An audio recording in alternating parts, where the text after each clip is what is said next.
ഹരി ഓം. ശ്രീമന്നാരായണീയം. ദശകം 4 അഷ്ടാംഗയോഗവും സിദ്ധിയും. ഈ ദശകത്തിൻ്റെ വൃത്തം രഥോത്ഥതയാണ്. കല്യതാം മമ കുരുഷ്വ താവതീം കല്യതേ ഭവതുപാസനം യയാ സ്പഷ്ടമഷ്ടവിധയോഗചര്യയാ പുഷ്ടയാശു തവ പുഷ്ടിമാപ്നുയാം. ബ്രഹ്മചര്യദൃഢദാദിഭിർയമൈഃ ആപ്ലവാദിനിയമൈശ്ച പാവിദാഃ കുർമഹേ ദൃഢമമി സുഖാസനം പങ്കജാദ്യമപി വാ ഭവന്പരാഃ താരമന്തരനുചിന്യ സന്തതം പ്രാണവായുമഭിയമ്യ നിർമ്മലാ ഇന്ദ്രിയാണി വിഷയാദധാപകൃം ആസ്മഹേ ഭവതുപാസനോന്മുഖാ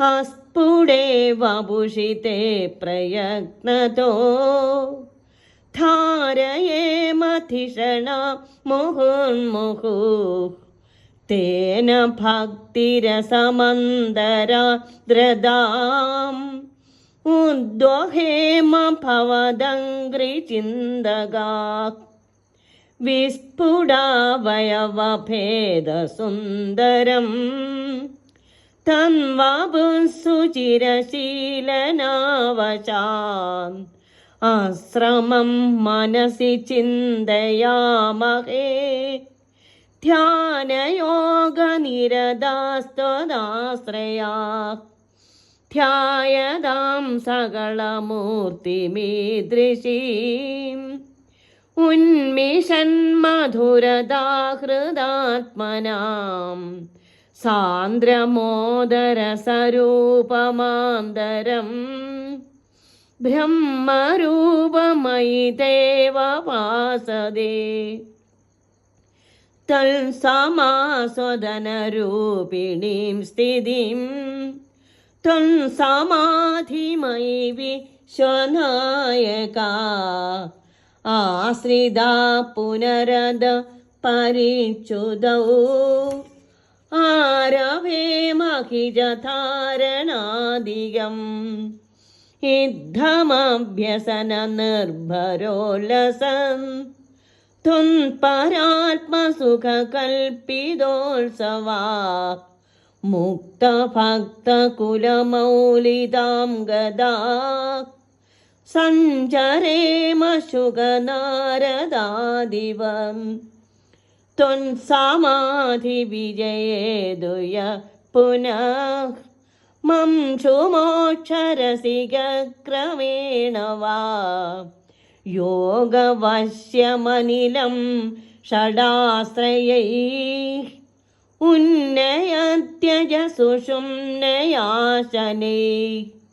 ലിംഗദേഹമഭിസന്ധ്യജൻ നധോ ലീയതേ ത്വയി പരേ നിരാഗ്രഹഃ ഊർധ്വലോകകുതുകീതുമൂർധത സാർത്ഥമേവ കരണൈർനിരീയതേ അഗ്നിവാസരവളക്ഷപക്ഷഗൈഃ ഉത്തരായണജുഷാജ ദൈവതൈഃ പ്രാപിതോ രവിപദം ഭവൻ പരോ മോദവാൻ ധ്രുവപദാന്തമീയതേ ആസ്തിദോധമഹരാലയേ യദാ ശേഷവക്ത്രദഹനോഷ്മണാദ്യതേ ഈയതേ ഭവതുപാസയസ്തദാ വേദസപദമദ പുരൈവ വാ തത്ര വാ തവ പദേധവാവസൻ പ്രാകൃതം പ്രളയ ഏതി മുക്തദാം സ്വേച്ഛയാ ഖലു പുരാ വിമുച്യതേ സംവിഭിദ്യ ജഗദണ്ഡമോജസാ തസ്യ ചക്ഷിതി പയോ മഹോ നിലം യോ മഹത്പ്രകൃതി സപ്തകാവൃതി തത്തദാത്മകതയാ വിശൻ സുഖീ ജ്ഞാതിതേ പദമനാവൃതം വിഭോ അർച്ചിരാദിഗതിമീദൃശീം വ്രജൻ വിച്യുതിം ന ഭജതേ ജഗന്പദേ സച്ചിദാത്മകഭവൻ ഗുണോദയാൻ ഉച്ചരന്തമനിലേശ പാകി മാം. ശ്രീഹരേ നമഃ. നാരായണ അഖില ഗുരോ ഭഗവൻ നമസ്തേ. ഈ ദശകത്തിൻ്റെ ലളിതാർത്ഥം 1-ാം ശ്ലോകം മുതൽ. ഹേ വരദ യയാ ഭവതുപാസനം കല്യതേ മമ താവതീം. വരം നൽകുന്ന ശ്രീ ഗുരുവായൂരപ്പ, എത്രമാത്രം ആരോഗ്യം കൊണ്ട് കല്യതാം കുരുഷ്വഹ, അവിടുത്തെ ഉപാസനം ചെയ്യപ്പെടുന്നുവോ എനിക്ക് അത്രയും ആരോഗ്യം ഉണ്ടാക്കി തരേണമേ. പുഷ്ടയാ അഷ്ടവിധയോഗചര്യയാ ആശുതതുഷ്ടിയും. പൂർണ്ണമായ അഷ്ടാംഗ യോഗാനുഷ്ഠാനം കൊണ്ട് വിളംബമെന്നേ അവിടുത്തെ പ്രസാദം ഞാൻ നിശ്ചയമായും പ്രാപിക്കുമാറാകട്ടെ. 2-ാം ശ്ലോകത്തിലെ അന്യാർത്ഥവും.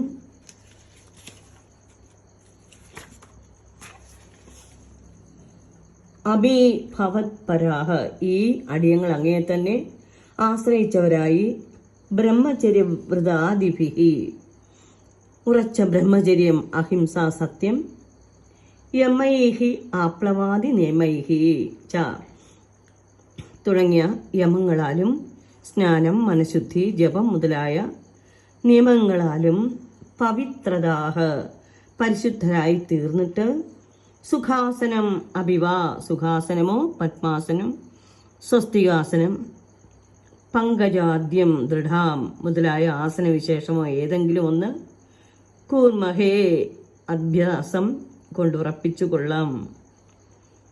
ശ്ലോകം 3. തേ അസ്ഫുടേ വപുഷി പ്രയത്നത ധിഷണ മുഹു ധാരയേമ. അടിയങ്ങൾ അവിടുത്തെ സ്പഷ്ടമല്ലാത്ത സ്വരൂപത്തിൽ പണിപ്പെട്ട് ബുദ്ധിയെ വീണ്ടും വീണ്ടും ഉറപ്പിച്ച് നിർത്തിക്കൊള്ളാം. ഭവ അഘ്രി ചിന്തകാഹ, അവിടുത്തെ തൃപ്പാദങ്ങളെ ചിന്തിക്കുന്ന അടിയങ്ങൾ. തേന ഭക്തിരസമന്തഃ, ധാരണാ പരിശീലനം കൊണ്ട് ഭക്തിയാനന്ദത്തെയും ആർദ്രതാം ഉദ്ദഹേമ, ഹൃദയാദ്രീഭാവത്തെയും പ്രാപിച്ചു കൊള്ളാം. ശ്ലോകം 6. ഐ ഈദൃശീം സകളമൂർത്തിയും ധ്യായതാം. ഹേ ഭഗവാൻ, ഇപ്രകാരമുള്ള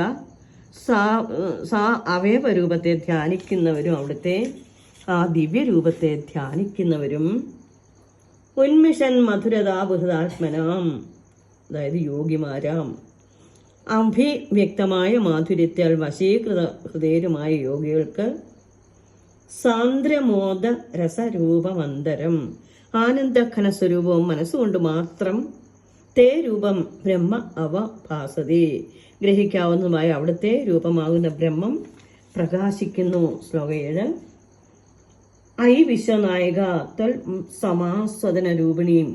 ഹേ ജഗത് പ്രഭു, ശുദ്ധ ബ്രഹ്മാനുഭാവരൂപമായ സ്ഥിതിം ത്വൽ സമാധിയും ആശ്രിതാഹ, അവസ്ഥാവിശേഷമാകുന്ന അവിടുത്തെ സമാധിയെ, നിർവികൽപ്പ സമാധിയെ പ്രാപിച്ചവരായിട്ട് അത പരിച്യുതോ, ഈ നിർവികൽപ്പ സമാധിയിൽ നിന്നും ഭ്രംശം പുനജ ധാരണാധികം സംഭവിക്കുമ്പോൾ വീണ്ടും ധാരണാദികളെ ആരഭേം അഹി, ആരംഭിച്ചുകൊള്ളാം. ശ്ലോകം 8.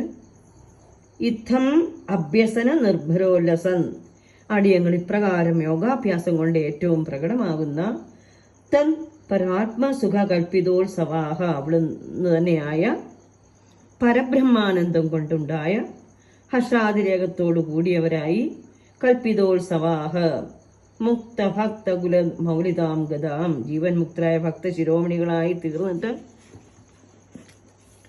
ശുഗനാരദാദിവ സഞ്ചരേമ. ശുഗൻ, നാരദൻ മുതലായവരെ പോലെ സഞ്ചരിക്കുമാറാകട്ടെ. ശ്ലോകം 9. ഹേ അജായഹ്തു, അലയോ നിത്യസ്വരൂപ, യാതൊരുവനാണോ തൊൾ സമാധി വിജയേ, അങ്ങനെയുള്ള നിർവികൽപ്പ സമാധിയെ നേടിക്കഴിയുമ്പോൾ മം ചുക്രമേണ വാ മോക്ഷരസിക, ഉടനെ അഥവാ ക്രമത്തിൽ മോക്ഷം നേടാൻ തൽപരനായി തീരുന്നത് യോഗവശ്യം അനിലം, പ്രാണായാമാദികളാൽ കീഴടക്കിയ പ്രാണവായുവിനെ ഷഡാസയേഹി 6 സ്ഥാനങ്ങളിലൂടെ സുഷുമ്നയാശനേഹി സുഷുമ്ന നാഡീദ്വാര മെല്ലെ ഉന്നേതി മേൽപോട്ടുയർത്തുന്നു. മൂലാധാരം, നാഭി, ഹൃദയം, ഉരസ്, താലുമൂലം, ഭ്രൂമത്തി എന്നിവയാണ് 6 സ്ഥാനങ്ങൾ. ശ്ലോകം 10. നിരാഗ്രഹ ബ്രഹ്മലോകാദി സുഖങ്ങളിൽ കൊതിയില്ലാത്ത യോഗി അധോ പ്രാണവായുവിനെ ഭ്രൂമധ്യത്തിലേക്ക് ഉയർത്തി അല്പനേരം നിർത്തിയതിനു ശേഷം ലിംഗദേഹാഭിസന്ധ്യജൻ സൂക്ഷ്മ ശരീരത്തെയും ഉപേക്ഷിക്കുന്നവനായിട്ട് പരേ ത്വയിലീയതേ പരബ്രഹ്മസ്വരൂപനായ അങ്ങയിൽ ലയിക്കുന്നു. മൂർധലോക കൊതുകീതു ബ്രഹ്മാദി ലോകങ്ങൾ കൊതിക്കുന്നവനാകട്ടെ മൂർധത കരണേ സാർദ്ധം ബ്രഹ്മരന്ധ്രത്തിലൂടെ സൂക്ഷ്മ ശരീരത്തോടുകൂടി ഏവനിരീയതേ കൂടി തന്നെ നിർഗമിക്കുന്നു. ശ്ലോകം 11. ഭവത്പര അഗ്നിവാസര വളർച്ച പക്ഷഗൈഹി, അവിടുത്തെ മുഖ്യമായി സേവിച്ച യോഗി അഗ്നി, പകൽ സമയം, ശുക്ലപക്ഷം ഇവയെ അധിഷ്ഠാനം ചെയ്യുന്നവയും ഉത്തരായണ ജുഷാജ ഉത്തരായണ കാലാധിഷ്ഠിതകളും ആയ ദൈവദേഹി ദേവതകളാൽ രവിപദം പ്രാപിത സൂര്യലോകം പ്രാപിക്കപ്പെട്ടവനായി മോദവാൻ ദിവ്യാനന്ദം അനുഭവിക്കുന്നവനായിട്ട് ധ്രുവപദാന്തം ഈയതേ ധ്രുവലോക പര്യന്തം എത്തിച്ചേരുന്നു. ശ്ലോകം 12. അധ മഹാരാലയെ ആസ്ഥിത ധ്രുവപദപ്രാപ്തിക്ക് ശേഷം മഹർലോകത്തിൽ സുഖമായി വസിക്കുന്നവരായിട്ട് യഥാ ശേഷവക്ത്രദഹനോഷ്മണ ആർദ്യതേ, എപ്പോൾ അനന്തന്റെ മുഖത്തിൽ നിന്ന് ഉയരുന്ന അഗ്നിയുടെ ചൂടിനാൽ പീഡിക്കപ്പെടുന്നവരോ തഥാ ഭവതുപാസയ, അപ്പോൾ അങ്ങയെ തന്നെ ശരണം പ്രാപിച്ചു. വേദസ പദം ഈയതേ ബ്രഹ്മലോകം പ്രാപിക്കുന്നു.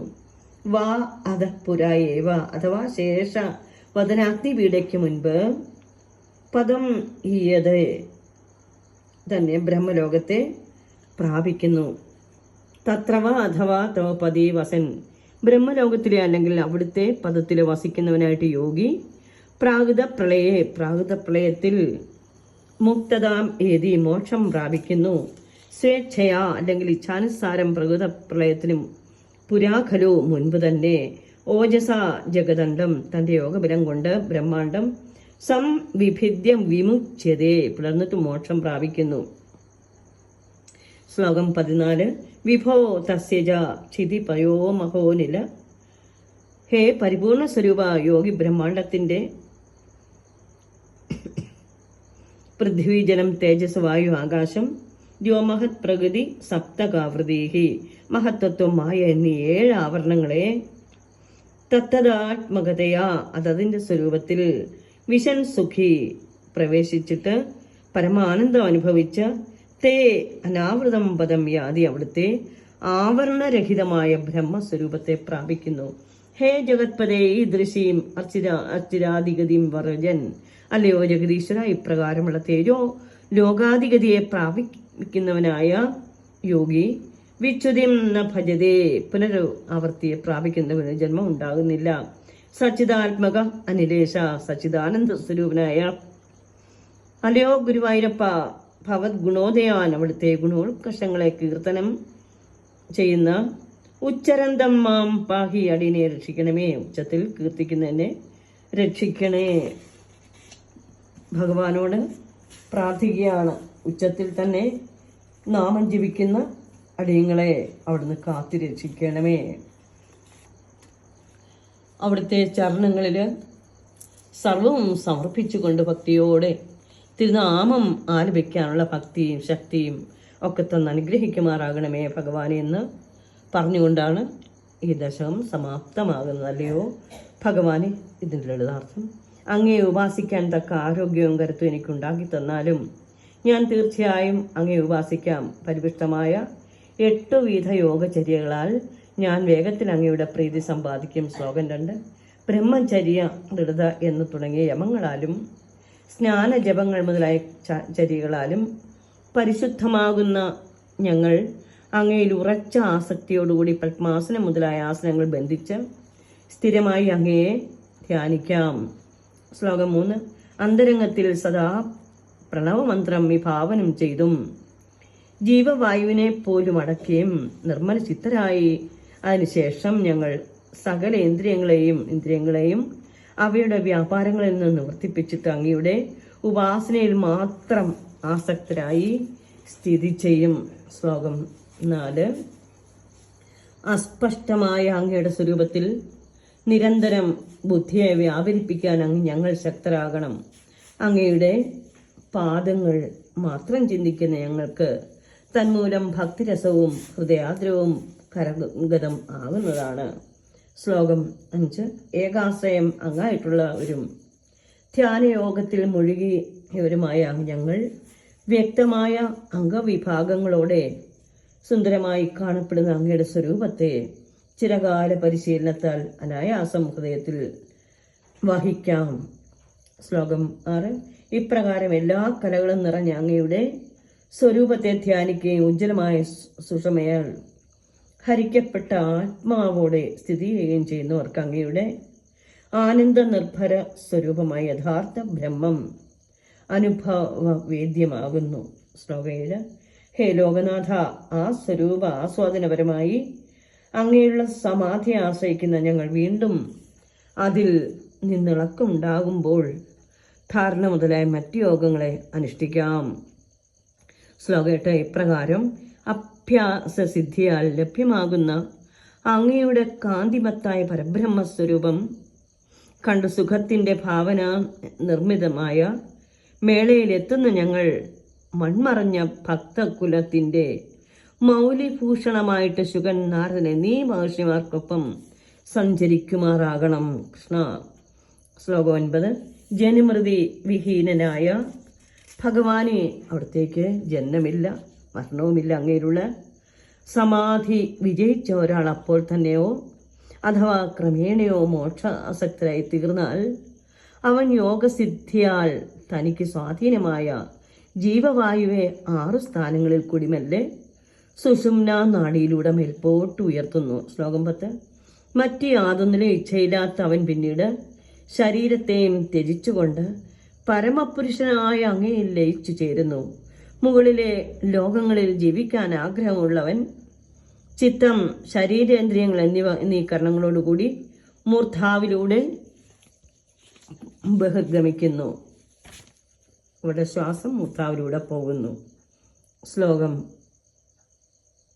11.